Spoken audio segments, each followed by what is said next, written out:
The antique locket snapped open in Elena's trembling hand, spilling a faded photograph onto the rain-slicked tiles of the Seville courtyard. Her parents' smiling faces, arms wrapped around a teenage version of herself, oblivious to the storm that would one day rip them all apart. "Madeline, how could you?" Elena's voice cracked like thunder, echoing off the ochre walls as her twins' cold eyes met hers, the betrayal sharper than the Iberian wind slicing through her coat. In that instant, the family villa that had cradled their childhood dreams crumbled into silence, leaving only the ghost of love's fragile promise hanging in the salt-laced air. Elena's fingers traced the jagged edges of the photograph, the one that had tumbled from the locket like a final, desperate confession. It was taken 15 years ago, on the sun-drenched terrace of their family's villa in Marbella, where the Mediterranean's azure waves whispered secrets to the whitewashed cliffs. Her parents, Richard and Clara Hayes, stood there in their effortless American expatriate glory. Dad in his faded Harvard polo, Mom with her silver-streaked bob fluttering like a flag of quiet rebellion.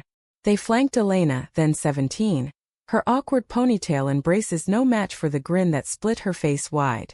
"Our girl," Mom had murmured that day, squeezing her shoulder as if she could imprint permanence into the moment. But permanence was a lie the Hayes family told itself, a bomb against the rootlessness of their transatlantic life. Richard, a retired diplomat who charmed his way through postings from Madrid to Montevideo, had convinced Clara to trade Boston's brick sidewalks for Spain's Golden Coast when the kids were small. "Why chase winters when we can have forever summers?" he joked, his Boston accent thickening with each sangria. Clara, a painter whose canvases captured the wild flamenco of Andalusian skies, had agreed, packing up their 3 children, Elena, and the twins Madeline and Madeline, for a fresh start. The villa became their anchor. Bougainvillea-cloaked walls, a courtyard fountain that gurgled like laughter, and rooms filled with the scent of olive oil and herbed lamb roasting for Sunday feasts.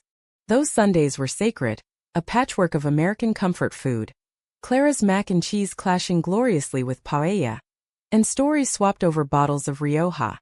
Elena remembered the twins' relentless energy, Madeline the strategist, always plotting family games with military precision, Madeline the performer, belting out show tunes from their shared bedroom window. Elena, the quiet middle child, found her voice in the villa's hidden library, devouring novels by authors who painted worlds where love didn't come with footnotes. She was the dreamer, the one who sketched seabirds in the margins of her journals, wondering if her heart's pull toward girls was a flaw or a feature. Coming out had been a storm she'd braced for, gathering thunderheads in her chest for months. It happened on a sweltering August evening, the year she turned 22. The family was sprawled on the villa's rooftop after a day at the beach, sand still gritty between their toes. Elena's hand shook as she set down her glass of Tinto de Verano, the ice clinking like accusations. "Mom, Dad, I'm gay." The words hung there, fragile as sea glass, and she braced for the shatter. Instead, Richard leaned forward, his eyes crinkling in that familiar way. "Well, sweetheart, that's one more color in our rainbow." Clara pulled her into a hug that smelled of sunscreen and turpentine, whispering, "We love you, all of you. Always." The twins, lounging on the wicker chaise with their matching tans and whispers, exchanged glances, Madeline's arched brow, Madeline's forced smile, but they said nothing. Elena exhaled, the world tilting back into place. Her parents' acceptance was a lighthouse, steady against the fog of doubt. They threw her a welcome-to-yourself party the next week, inviting neighbors for tapas and a playlist of Judy Garland anthems. "This is us Hayes style," Dad toasted. "No closets, just open windows." Life unfurled in those years like a well-tended vineyard. Elena stayed in Spain, building a career as a freelance translator, bridging English texts with the lyrical cadence of Spanish. She fell into rhythms. Morning walks along the promenade, where retirees played pétanque under palm trees. Afternoons lost in manuscripts at a dusty cafe in the Old Quarter.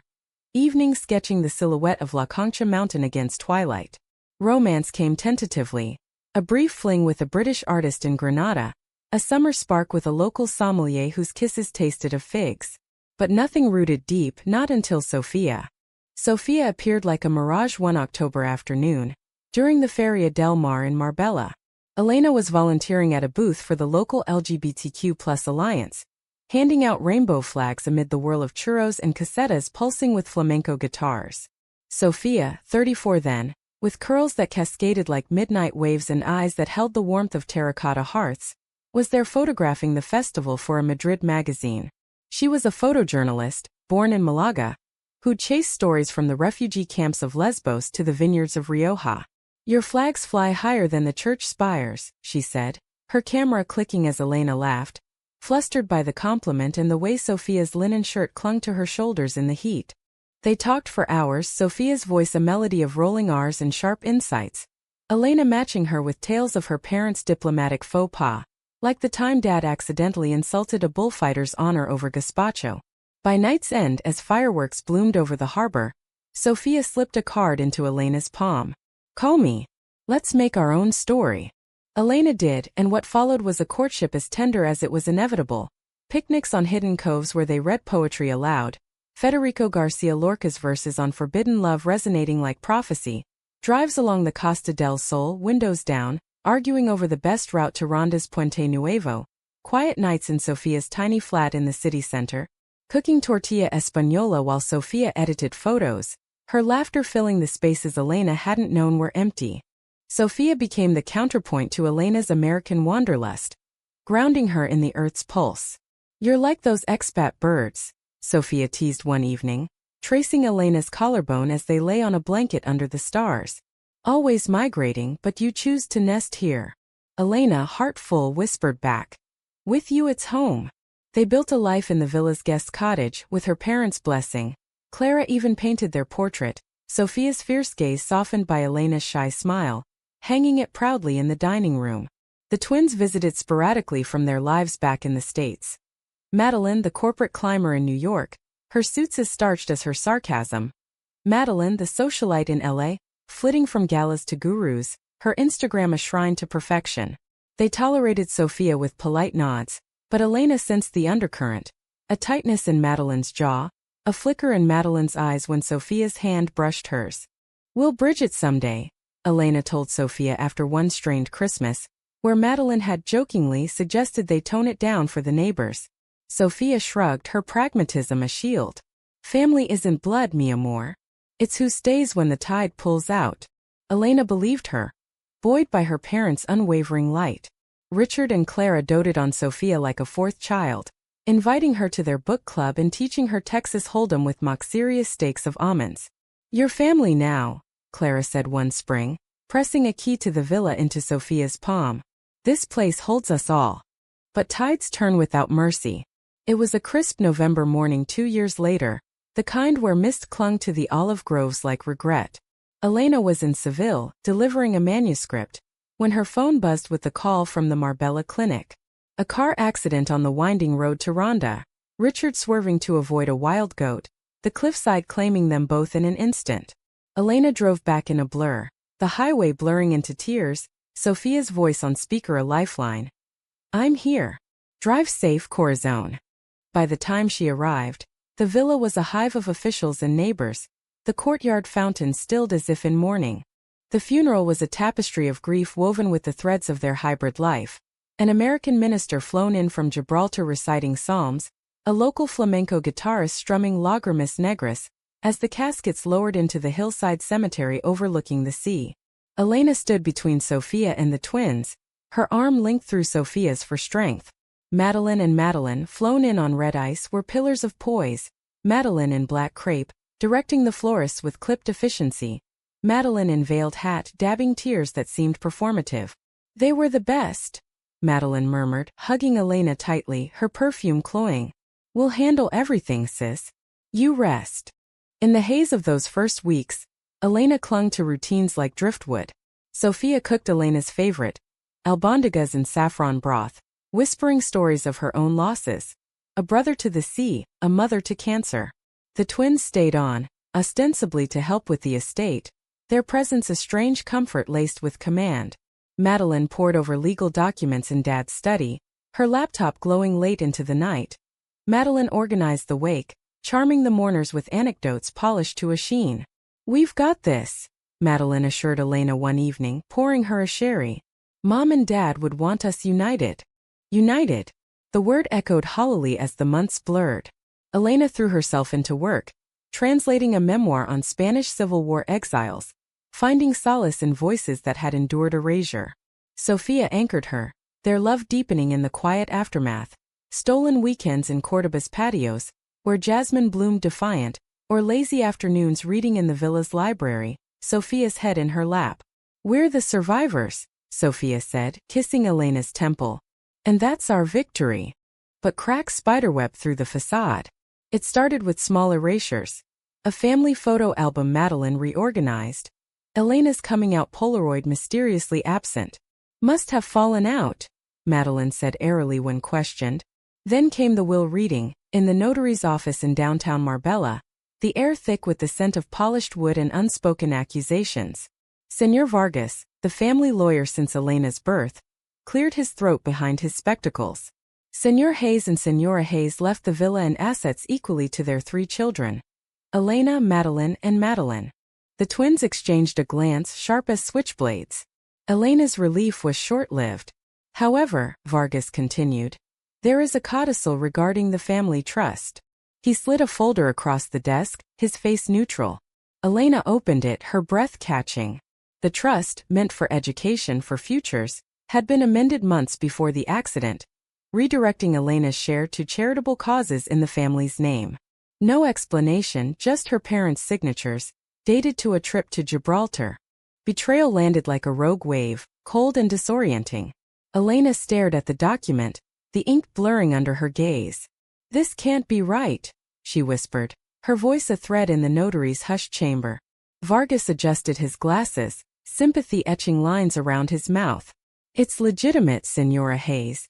Your parents discussed it with me, something about ensuring equity given circumstances." Circumstances. The word slithered like smoke, coiling around Elena's throat. She turned to the twins, their faces masks of feigned surprise. Madeline's lips thinned into a line. "Elena, honey, this must be a mistake. We'll contest it." Madeline reached for her hand, but Elena pulled away, the touch burning like acid. "What circumstances?" she demanded, her American directness clashing with the room's decorum. The drive back to the villa was a funeral procession in reverse, the coastal road winding under a sky bruised with clouds. Sofia waited on the terrace, her camera slung around her neck like a talisman, sensing the shift in Elena's posture the moment she stepped from the car. "¿Qué pasó?" she asked, drawing Elena into the courtyard's embrace. The words tumbled out, the codicil, the vagueness, the twins' averted eyes. Sofia's jaw set, her journalist's instincts flaring. "This smells like more than paper.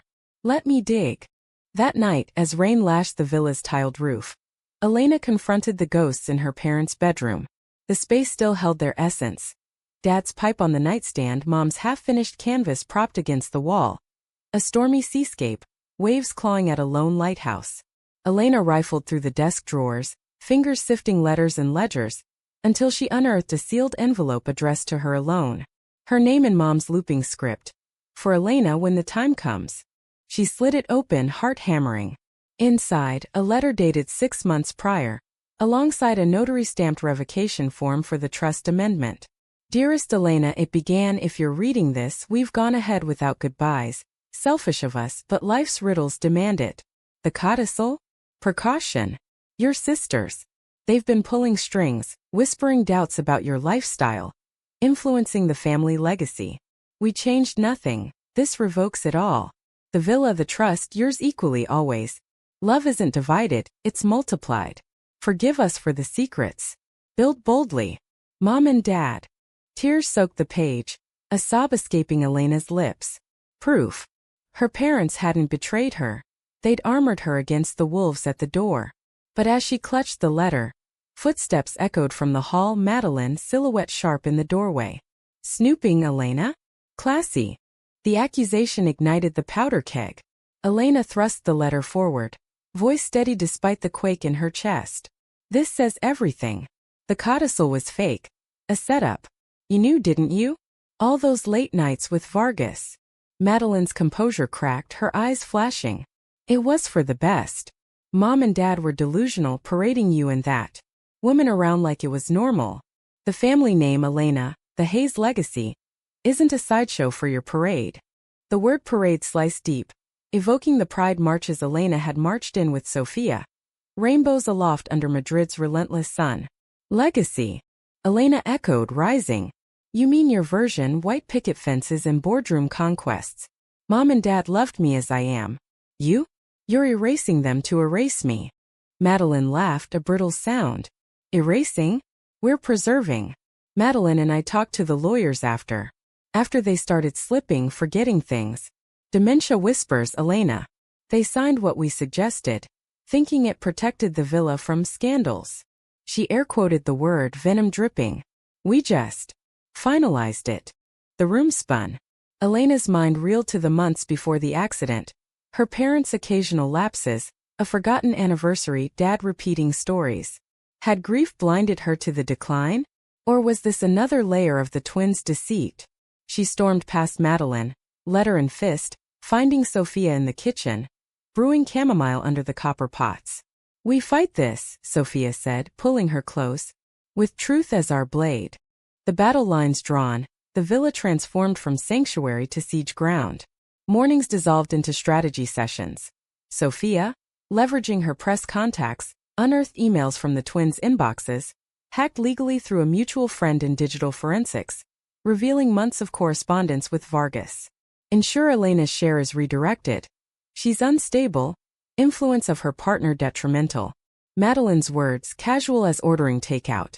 Afternoons were for evidence gathering, witness statements from neighbors who'd seen the twins shuttling Richard and Clara to appointments, and medical records hinting at early-onset Alzheimer's, untreated until too late. Elena, meanwhile, delved into the emotional archaeology. She pored over family albums in the attic, dust motes dancing like accusations, piecing together the twins' slow poison. Photos from childhood showed the fractures. Elena and the twins as flower girls at a cousin's wedding, but Madeline's smile strained beside Elena's first crush, a tomboy from school. High school graduations where Madeline's valedictorian speech omitted Elena's art award. And the coming-out party, snapped by a guest, Elena beaming between her parents, the twins absent from the frame. Why? Elena asked one evening, as she and Sofia walked the beach at dusk. Waves gnawing at the shore like unanswered questions. Pebbles crunched underfoot, the horizon a bruise of orange and indigo. Sofia paused, picking up a smooth stone, turning it in her palm. Fear, amor. They see your love as a mirror to their own cages. Madeline chases power to outrun loneliness. Madeline, perfection to hide the cracks. You live free. That terrifies them. The insight landed soft but true, a humanistic ache amid the rage. Elena had always pitted the twins' orbits. Madeline's failed engagement to a Wall Street shark. Madeline's string of perfect but passionless dates. Their lives, American dreams polished to sterility, contrasted Elena's messy authenticity. Yet pity didn't dull the blade of betrayal. As winter deepened, bringing Sirocco winds that howled through the Sierras, the twins escalated. Letters from their U.S. attorney arrived, threatening litigation. Claims of Elena's undue influence over their vulnerable parents. Sofia painted as a foreign opportunist, siphoning the estate. Public skirmishes followed. At a memorial service for Clara in the village church, candles flickering on wrought iron stands, the air heavy with incense, the twins cornered Elena in the vestibule. Madeline, elegant in morning silk, hissed, "You're dragging their names through the tabloids with your little activist girlfriend." Madeline flanked her, voice low. "Sign over your claim, Elena. Walk away clean. For the family." Sofia, overhearing from the pews, rose like a storm. "Family? You mean your syndicate? I've seen dictators with more heart." The congregation murmured, old señoritas crossing themselves, but Sofia pressed on, her Malaga fire unquenched. "Elena fights for love. You? For scraps of control." The twins flushed, retreating with glares that promised war. War came in the form of a countersuit, filed in Malaga's courthouse, the twins alleging fraud and incapacity. Elena's days fractured. Depositions where lawyers dissected her parents' final years like cadavers, neighbors subpoenaed to testify on family dynamics. Nights were Elena's unraveling. Sleepless, pacing the villa's halls, the fountain's trickle mocking her tears. Sofia held her through it, their love a quiet revolution. Whispered vows under the olive tree where Richard had proposed to Clara, hands intertwined as they planned a future beyond the fight. A small gallery for Elena's sketches, Sophia's exhibit on queer resilience in Spain. Yet doubt crept in like fog off the strait.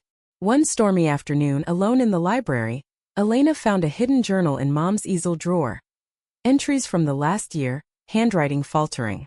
The girls worry. M&M say Elena's path leads to ruin, but she's our light. How to shield her without dimming? Clara's words, a mother's fierce calculus. Elena wept, realizing the codicil's shadow had loomed larger than admitted. Her parents, sensing their fate, had tried to preempt the twins' machinations, but frailty won. The climax brewed through spring, as almond blossoms carpeted the hills in pink defiance. The court date loomed in June, the trial a spectacle in the sun-baked tribunal. Elena dressed in her mother's pearl necklace, a talisman against the fray, Sophia at her side in a crisp blouse, notebook in hand for the post-trial piece she'd pitched to El Pace. The twins arrived in tandem, power suits imported from Bergdorf's, their lawyers a phalanx of pinstripes. Testimony unfolded like a Greek tragedy. Vargas recanted under oath, sweat beading on his brow as he admitted coercion. Phone logs showing Madeleine's persistent calls. Neighbors painted portraits, the twins' visits coinciding with Richard's confusion. Clara's protests dismissed as senility. Elena took the stand last, voice steady as she read the letter aloud, the chamber silent save for the judge's pen-scratching notes. "My parents loved without conditions," she said, eyes locking on the twins. "You twisted that into chains." Madeleine's cross-examination was a barrage. "Isn't it true your relationship with Señorita Ruiz strained family ties? That your activism embarrassed your father at diplomatic reunions?" Elena met her gaze, unflinching. "Love doesn't strain, Madeleine. It reveals. And Dad was prouder of my truth than your titles." The gavel fell days later. The codicil invalidated, the estate restored equally. The twins' claims crumbled under the weight of evidence, their own emails a noose. As the ruling echoed through the marble halls, Elena felt no triumph, only a hollow ache. Victory tasted of ash when built on loss. In the trial's aftermath, the villa exhaled, but the air remained thick with unresolved ghosts. Elena returned home to find the courtyard fountain bubbling again. Sophia's doing. A small rebellion against stagnation. "We won the battle," Sophia said, handing her a glass of chilled manzanilla. "But the war for peace? That's ours to wage." They sat on the terrace, the sea a distant murmur, and Elena finally voiced the fracture. "They're still my sisters. Blood doesn't evaporate with the judge's word." Sophia nodded, her curls catching the breeze. "Then invite the healing. But on your terms." It was a radical grace, humanistic in its core. Forgiveness not as erasure but as reclamation. Elena penned letters that night, not accusations but olive branches. "The villa waits. Come. Let's remember them together. Not as victors but as daughters." Madeleine's reply arrived curt. "Busy with appeals." Madeleine sends regrets. "No olive branch, only thorns." Undeterred, Elena turned inward, transforming grief into creation. She launched the Hayes Legacy Project, a non-profit funding scholarships for LGBTQ+ youth in Andalusia, seated with her share of the trust. Sophia documented it all, her lens capturing inaugurations in sunlit plazas, recipients' faces alight with possibility. "This is your parents' true will," Sophia said during the first event, a garden party under the villa's arbors, where rainbow banners fluttered beside American flags. Elena, addressing the crowd 50 strong, from local teens to expat allies, felt Clara's spirit in her words. "Love isn't inherited, it's ignited. Let's light the way." The project bloomed, drawing media ripples. A feature in the New York Times on expat heirs reclaiming queer roots, Sophia's byline beside Elena's story. It thrust them into spotlights they'd never sought. Interviews in Madrid cafes, panels at Barcelona's Pride Symposium. Elena thrived in the vulnerability, sharing how parental acceptance had been her North Star, even as sibling shadows loomed. Sophia, ever the anchor, grounded the whirlwind. "Fame's a fickle tide, mi amor. We're the shore." Yet the twins' silence festered like an untended wound. Whispers reached Elena through mutuals. Madeleine escalating her firm's merger, channeling fury into 14-hour days. Madeleine retreating to a wellness retreat in Sedona, posting cryptic quotes on self-love that rang ironic. Elena ached for the girls they'd been, braiding hair in the courtyard, plotting treasure hunts along the beach. Had homophobia been the wedge, or something deeper? A fear of their own uncharted desires? The breaking point came unannounced on a sweltering July eve, the air humming with cicadas. Elena was in the kitchen, chopping tomatoes for gazpacho, Sophia snapping photos of the sunset from the window, when tires crunched on the gravel drive. Two figures emerged. The twins, disheveled in travel-worn clothes, suitcases abandoned by the fountain. Madeline's hair, usually impeccable, frizzed in the humidity. Madeline's eyes, red-rimmed, betrayed sleepless flights. "We lost the appeal," Madeline said flatly, crossing the threshold without invitation. Madeline hovered behind, clutching a bottle of Bombay Sapphire, their mother's favorite vice. Elena froze, knife midair, Sophia stepping forward with wary grace. "Then stay. For dinner at least." The meal was a minefield, gazpacho steaming beside Clara's mac and cheese, the table a reluctant confessional. Silence stretched, broken only by clinking spoons, until Madeline cracked. "I saw your article, Elena. The one about how we erased you." Her voice trembled, gin loosening the dam. "It's not that simple. After you came out, Mom and Dad changed, glowed like you'd unlock some secret. We felt left behind." Madeline snorted, but her eyes glistened. "Left behind? More like obsolete. You got the fairy tale pride parades, that villa key. We got lectures on unconditional love, while they forgot our birthdays." The words spilled a torrent. Resentments hoarded like heirlooms. Madeline confessed forging the codicil, convincing Vargas it was mercy killing their parents' delusions, amid the dementia fog. Madeline admitted the photo purges, a petty spite to protect the brand. "We thought if we erased you we'd erase the envy," Madeline whispered. "Your happiness mocked our emptiness." Elena's heart fractured anew, not with anger but empathy's sharp edge. "You erased me to hide from yourselves," she said softly. "But Mom and Dad saw us all flaws and fire.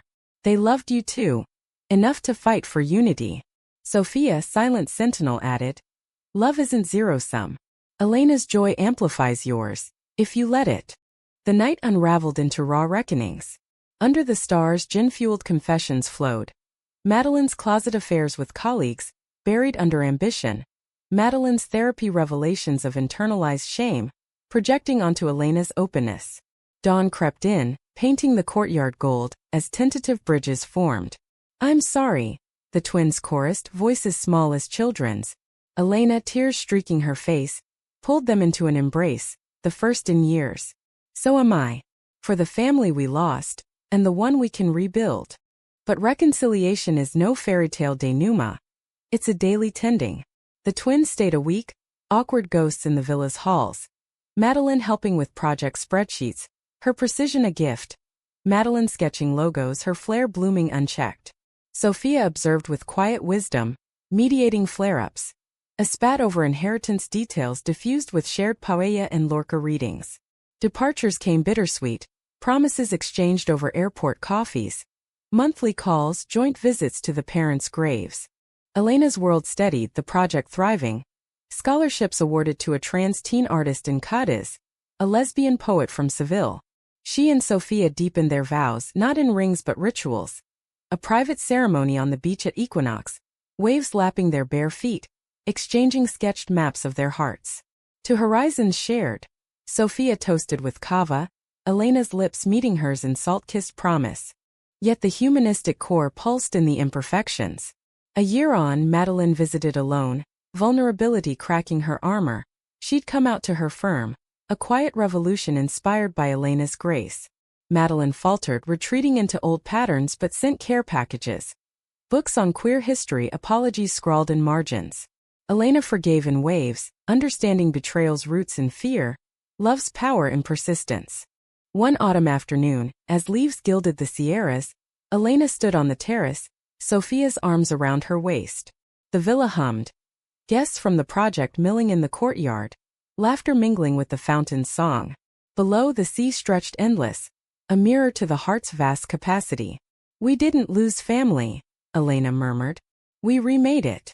Sophia smiled, chin on her shoulder. "And that's the real legacy." As seasons cycled, the Hayes Villa evolved into a nexus of renewal. its walls absorbing the echoes of old wounds and new beginnings. Elena's legacy project expanded, partnering with Madrid's queer archives to host residencies, artists and writers retreating to the coast, channeling personal exiles into works that bridged Atlantic divides. Elena curated the first exhibit, Threads of Inheritance, canvases and photographs weaving tales of chosen kin. Sophia's contribution, a series of portraits, captured Elena mid-laughter, freckles alight, a testament to love's quiet alchemy. The twins' integration was halting, a dance of 2 steps forward, 1 back. Madeline returned for Christmas, her New York edge softened by a budding relationship with a gallery curator. Her first open one, tentative text shared with Elena over FaceTime. "It's terrifying," she'd admit during a midnight call. The Manhattan skyline glittering behind her. "Like jumping without a net." Elena, cradling a mug of hot chocolate in the villa's kitchen, would counter, "The net's always there us." Madeline proved thornier, her Ella life a whirlwind of surface shine. She skipped the exhibit opening citing a shoot, but mailed a check, substantial, unprompted, for the scholarships. "For the kids like you were," her note read, unsigned but unmistakable. Elena honored the gestures without demanding perfection, embodying the humanism her parents had modeled. Grace extended, boundaries held. It manifested in small acts, a care package to Madeline of Clara's paintbrushes, a book on sibling psychology for Madeline. Sophia, the steady current, reminded her, "Healing isn't linear, like those American movies promise. It's a mosaic, pieces fitting jagged." Their love, too, deepened into uncharted waters. On their 5th anniversary, Sophia surprised Elena with a road trip to the Pyrenees, trading coast for mountains where mist-shrouded peaks evoked forgotten dreams. They hiked trails lined with wild thyme, picnicking on Manchego and Membrillo, debating life's big canvases. Children, perhaps, through fostering. A joint memoir, blending Elena's prose with Sophia's visuals. "We're building empires," Sophia said one evening, as they soaked in a thermal spring, steam rising like prayers.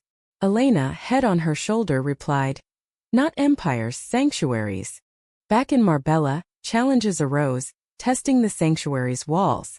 A tabloid dredged the trial, sensationalizing it as expat twins' queer betrayal. Anonymous sources, Madeline's circle, Elena suspected, twisting facts into clickbait. Hate mail trickled in, slurs scrawled on project flyers, a brick through the villa's gate one moonless night. Elena faltered, the old erasure fears resurfacing in nightmares. Faceless siblings scrubbing her from photo reels. Sophia countered with action, her journalist network quashing the story, while Elena channeled rage into a TEDx talk in Gibraltar. "Inheritance isn't blood, it's courage." The video went viral, downloads spiking from Boston to Barcelona, messages flooding. "You gave me words for my silence." The pinnacle of drama crested that summer, on the anniversary of the accident. Elena organized a memorial hike to the Ronda Cliffs, the site of loss now reclaimed as pilgrimage. 50 souls gathered. Project alumni, neighbors, Sophia's Malaga kin. The twins flew in, Madeline with her partner in tow. Madeline solo but present, her sundress a rare vulnerability.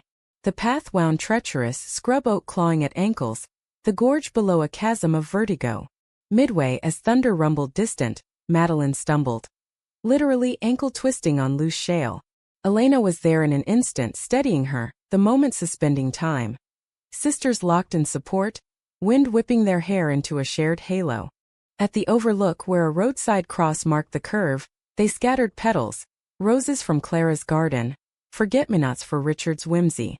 Madeline spoke first, voice carrying over the abyss. "We failed you, Elena. But today we choose better." Madeline, tears carving paths through sunscreen, added, "Forgive us not for perfection, but for trying."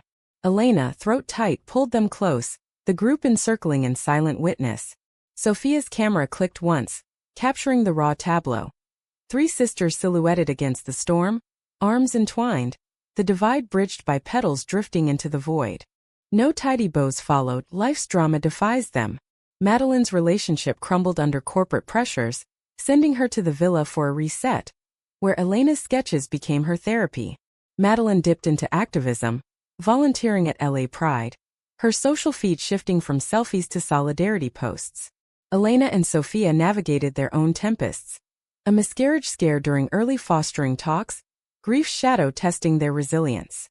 But they emerged tighter, love's romance evolving into partnership's quiet poetry. Mornings tangled in sheets, evenings plotting the next exhibit over vino.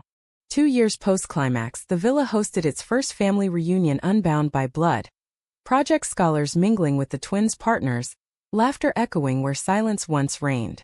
Elena, surveying the courtyard ablaze with lanterns, felt the full circle parents' love, once presumed lost, pulsing in every face. Richard would have toasted with a dad joke. Clara sketched the joy in swift strokes. As night fell, stars pricking the velvet sky, Elena slipped away with Sophia to the beach. Barefoot in the surf, waves curling cool around ankles, they stood hip to hip. What now? Elena asked, the question a vessel for infinities. Sophia turned, eyes reflecting the moon's silver path. Now? We live it. All of it, the drama, the ordinary, the love that erases nothing but fear. Elena kissed her then, slow and sure, the ocean applauding in foam and roar. In that moment the Hayes legacy wasn't stone or statue, but heartbeat. Resilient, romantic, profoundly human. Erased no more, Elena stepped forward, hand in hand into the endless tide.